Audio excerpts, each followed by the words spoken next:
a igreja atual perdeu foi a presença do Deus Todo-Poderoso.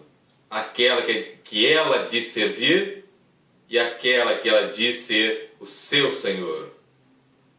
O cristianismo atual tanto se desviou do verdadeiro cristianismo que hoje ele não serve ao Deus das Escrituras, mas serve a um Deus que ele criou.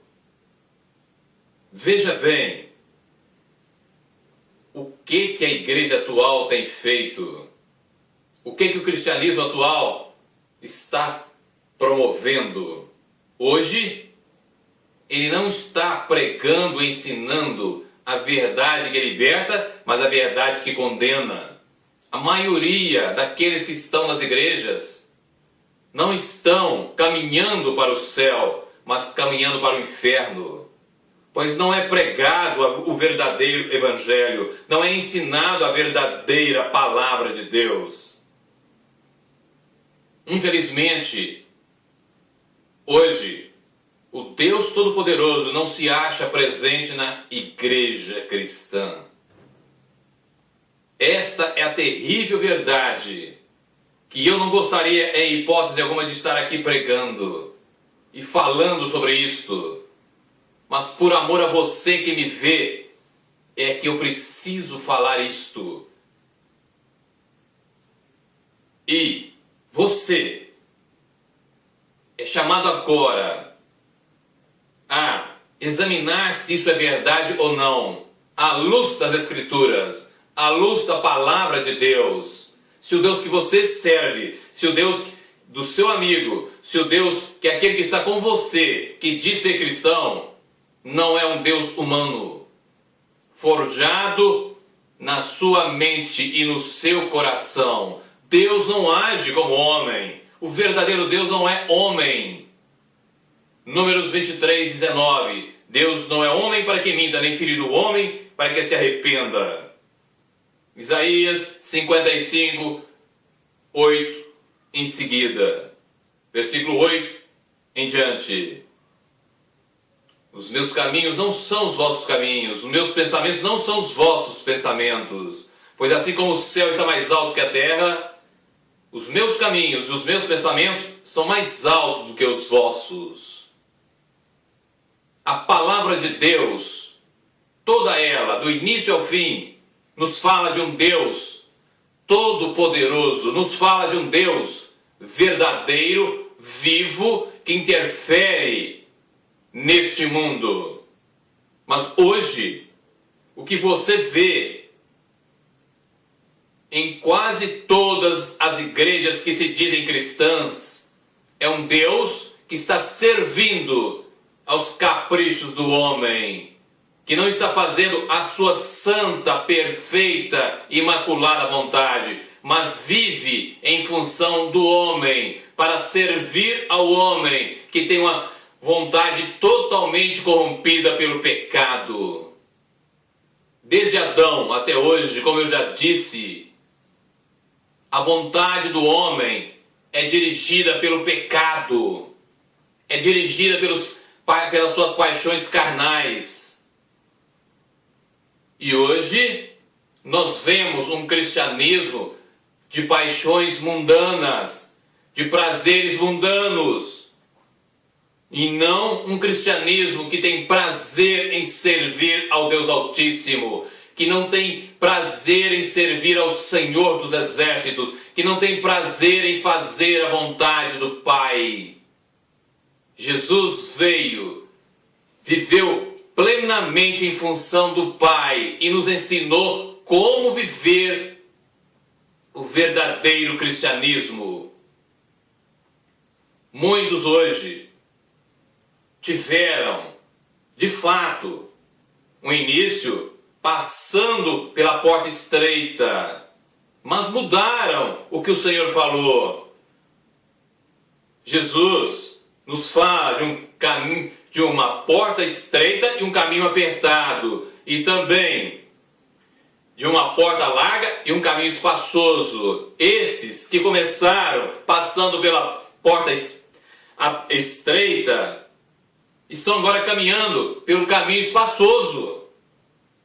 Eles inverteram, mudaram toda a palavra, torceram a palavra, falaram e viveram e estão vivendo agora. Tiveram início passando por uma renúncia, por um arrependimento, por uma mudança de vida, mas agora estão se deleitando nas coisas deste mundo, ou seja, tiveram o seu início numa porta estreita, mas agora caminham pelo caminho espaçoso. Isso não é cristianismo. Não foi isso que o Senhor ensinou. E não é este o verdadeiro evangelho de Cristo. Quando que vocês vão entender que o Deus verdadeiro não se submete à sua vontade, à sua palavra, às coisas que você deseja? É você que tem que fazer a vontade do Pai. É você que tem que viver segundo o que Cristo ensinou. O Evangelho não foi feito para que você cresça segundo este mundo. Jesus, em Lucas 19:10 diz: o Filho do Homem veio buscar e salvar aquilo que havia se perdido. E não o que você encontra em muitos lugares, o ditado que você já deve ter encontrado. Nem Jesus agradou a todo mundo. Ele não veio agradar o mundo. Ele veio sim em obediência ao Pai, cumprindo um plano perfeito de Deus para realizar tudo aquilo que o Pai quer, tudo aquilo que o Senhor quer. E não há como se chegar aos céus a não ser por Jesus Cristo. E por que eu estou dizendo isso? Porque muitas igrejas hoje estão inventando caminhos paralelos, inventando evangelhos paralelos, que a palavra de Deus, no capítulo 1 da carta aos Gálatas, chama de outro evangelho. E todos aqueles que vivem segundo este outro evangelho estão sob maldição divina. Gálatas 1, do 8 em diante. A palavra que hoje cada um de nós, a começar de mim que falo, é acorde. Você que me vê, acorde. Você está caminhando já debaixo da ira do abandono de Deus, que deixa que você caminhe segundo o que você quer, mas você está caminhando para algo ainda muito mais sério, que é a ira eterna de Deus, que será despejada sobre você, se você não se arrepender dos seus pecados e não se voltar totalmente para Deus. E não se voltar totalmente para Deus, para que você possa receber dele a graça do arrependimento, para que você possa ser uma nova criatura, pois ninguém entrará nos céus, ninguém verá o Senhor se não for uma nova criatura, se não nascer de novo, se não tiver no processo contínuo de santificação, que somente o Espírito Santo pode realizar. O Deus das Escrituras é o Deus que é amor, como diz a primeira carta de João, capítulo 4, versículo 8, mas é também um Deus que é um fogo consumidor, como nos diz Hebreus 12, 29. Mas quando o escritor aos Hebreus diz que o nosso Deus é um fogo consumidor, ele estava se referindo, veja o contexto disso, no original grego, para que nós o sirvamos, para que nós tenhamos uma vida de piedade e vivamos com santa reverência. Ou seja, ele estava se referindo ao momento de culto, de cultuar a Deus. E aí então ele termina o seu raciocínio dizendo: porque o nosso Deus é um fogo consumidor. Isso é ensino do Novo Testamento, não é Antigo Testamento. Não é o Deus da lei, como muitos dizem, mas é o verdadeiro e único Deus que se revelou e fez um concerto, a antiga aliança, mas também fez um novo concerto no sangue de Cristo. O Deus das Escrituras, que nós, a grande maioria que dizemos ser cristão, não está servindo e não está adorando. é o Deus para o qual nada é impossível ou nada é difícil. Gênesis 18:14. É aquele Deus que Jó, no capítulo 42, versículo 2 do seu livro, diz: eu bem sei que tudo podes, que nenhum dos teus pensamentos pode ser impedido, que nenhum dos seus planos pode ser frustrados. Deus, o Deus das Escrituras, o Deus da palavra, é o Deus que tem todas as coisas sob controle.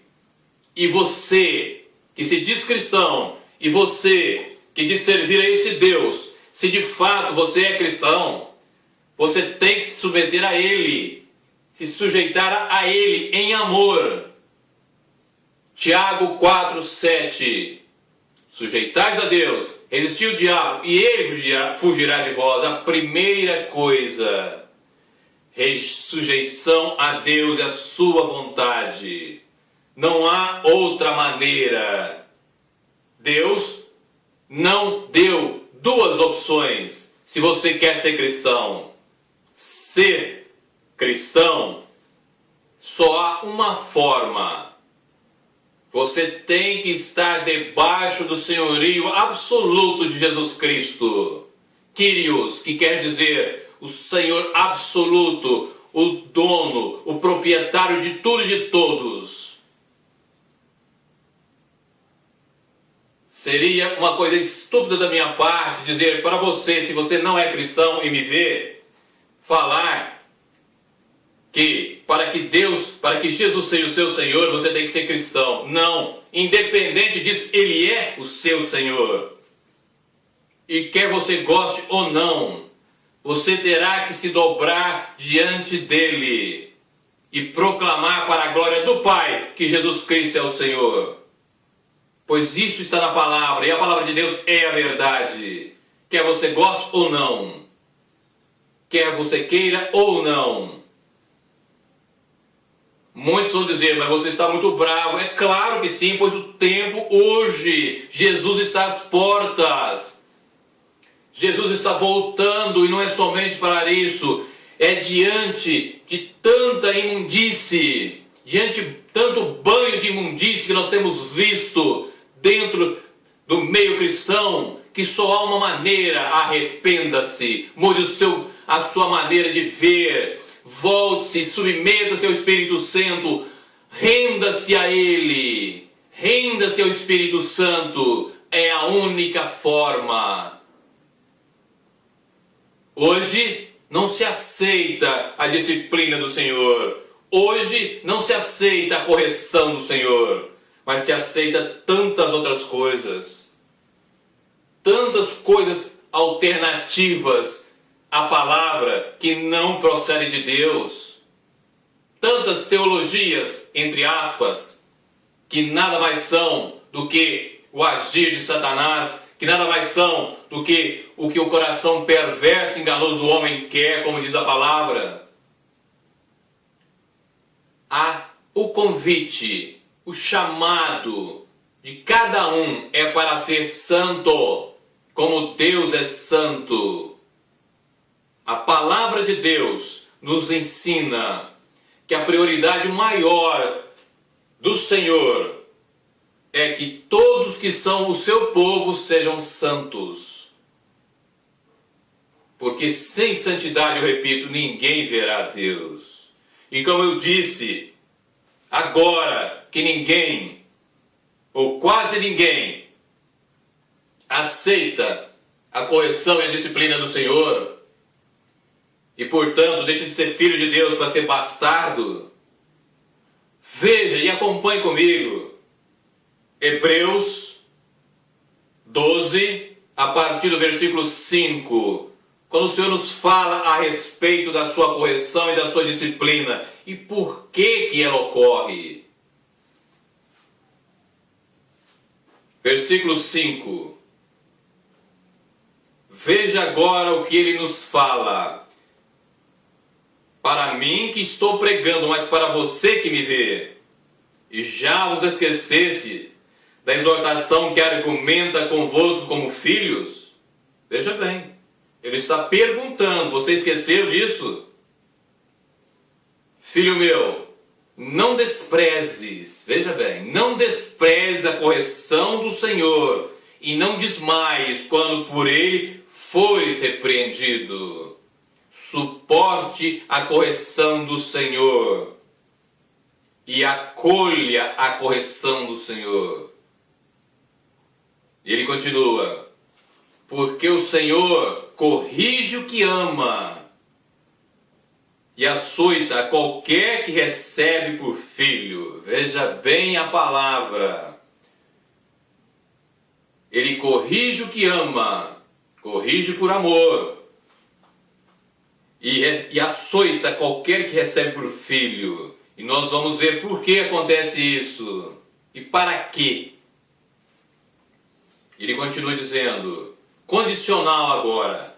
Se suportais a correção, se você suporta a correção, Deus os trata como filho. Portanto, se você aceita a correção do Senhor, aceita a disciplina do Senhor, se você suporta, então, você é filho de Deus. Mas se você não está debaixo da correção do Senhor, se você não aceita e você não está sentindo na sua vida diária a correção do Senhor, você não é cristão e muito menos filho de Deus. E ele continua, porque que filho há quem o pai não corrija? Ele vai dar o exemplo da vida humana, comparando com a vida espiritual, com a verdadeira vida que nós temos a viver. Mas se estáis sem disciplina, da qual todos são feitos participantes, sois então bastardos e não filhos. Se você não é alvo da correção e da disciplina do Senhor, você é bastardo, você não é cristão, você não é filho de Deus, você não participa da família de Deus. E ele continua dizendo, agora, guarde esse texto no seu coração e reflita sobre ele e veja, questione, como os de Bereia, se eu estou ensinando e pregando algo errado que não está de acordo com a interpretação da santa palavra de Deus. Além do que ele diz agora no versículo de número 9.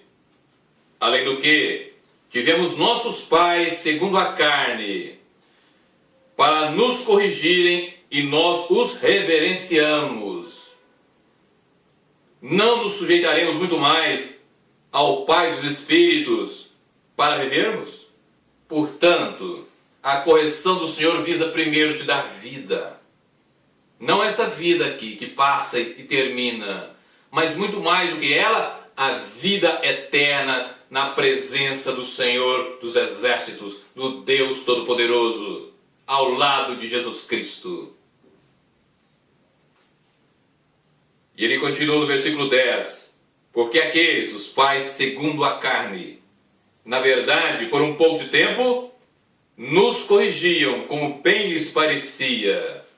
Veja bem, o seu pai falha, a sua mãe falha, assim você falha, se você é pai, se você é mãe, você também falha na correção dos seus filhos. Mas Deus, o Senhor, aquele que é perfeito em todos os seus atributos, em toda a sua vontade, em tudo, nos corrige por quê? Para proveito nosso. Veja bem, para proveito nosso. E para quê? Guarde isso, para sermos participantes da sua santidade. Carne alguma, incorrupção alguma, tudo aquilo que é incorruptível, tudo aquilo que é impuro, não entrará no céu, não participará da santa presença de Deus. E como eu disse no início, hoje o cristianismo se prima em não ser santo, em não ser puro, em não ter a presença de Deus. Você mesmo que me vê, já deve ter escutado em muitos lugares. A presença de Deus estava aqui hoje. nós passamos vários momentos nos deliciando na presença de Deus. Mentira.